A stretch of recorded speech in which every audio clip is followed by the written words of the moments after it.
Ён ніколі не будзе са мной, бо ён кахае тую рыжую іўдэйку. У голасе Летыцыі гучэў глухі водгук адчаю. Ён кахае сваю мару, прогучэла, нібыта свірэль праз туман. Летыцыя сядзела на канапе, абітай пацёртым шэрым аксамітам, а Мара на высокім стуле з разьбяной спінкай ля стала. Перад ёй ляжала срэбная люстэрка, нагадваючае пакрытае льдом зімовае возера. Уражанне давяршаў вузор страваў, якія нібыта змеі віліся вакол шкла. Халодна, падумалася Летыцыя, але ж яна нічога не вымавіла. Зараз падбавім агню. Голас Мары быў мяккім і пакойным, і адразу страшчаў агонь у каміне. Запела ў коміне.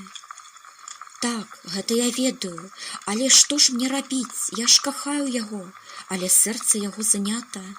Саламаніда не чалавек. Словы Мары абваліліся глухім каменем у бездань і заціхлі, не дасягнуўшы дна.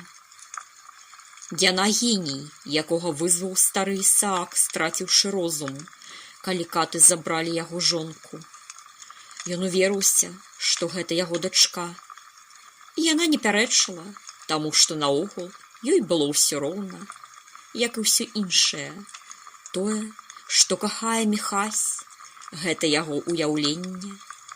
Заманіць ваяра да ведзьмы, разыграць цэлы спектакль, каб ён трапіў у пастку нячысцікаў, ды атрымаў чараўніцкі дар, самы страшны праклён, што можа атрымаць смяротны. Бо ён не ведае, што з ім рабіць, але ж адчувае яго неверагодную каштоўнасць. Міхась жа прыняў дар з пакорлівасцю, ніколі не спрабаваў атрымаць што-небудзь для сябе. Карацей, загубіў усе іх пляны. Нават пад кіраўніцтвам Нікіфара не здолелі яны зламаць яго, загубіць яго душу, якая ззяе яркай зоркаю недасяжна высока. Тут Мара нахілілася над люстэркам.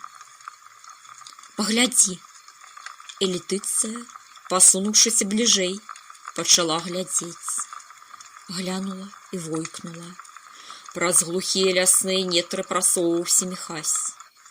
Высокія травы, зблытаныя нібыта валасы русалкі, абвівалі яго ногі.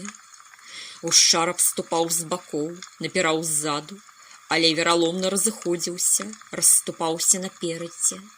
Але ж Міхась не заўважаў пасткі і ішоў сабе ўпэўнена наперад, калі некалі рассякаючы мячом перапляценне галінаў.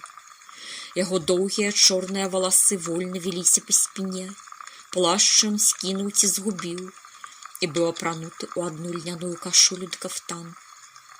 Яшчэ адзін кароткі меч вісеў у яго на поясе. Куды ён? Ціхенька прашаптала Летыцыя, быццам баючыся, што Міхась можа яе пачуць. Да Нікіфара, коротка адказала Мара. Але навошта? Здзівілася дзяўчына. Іх дыялог не скончаны і справы не падбіты, адказала багіня.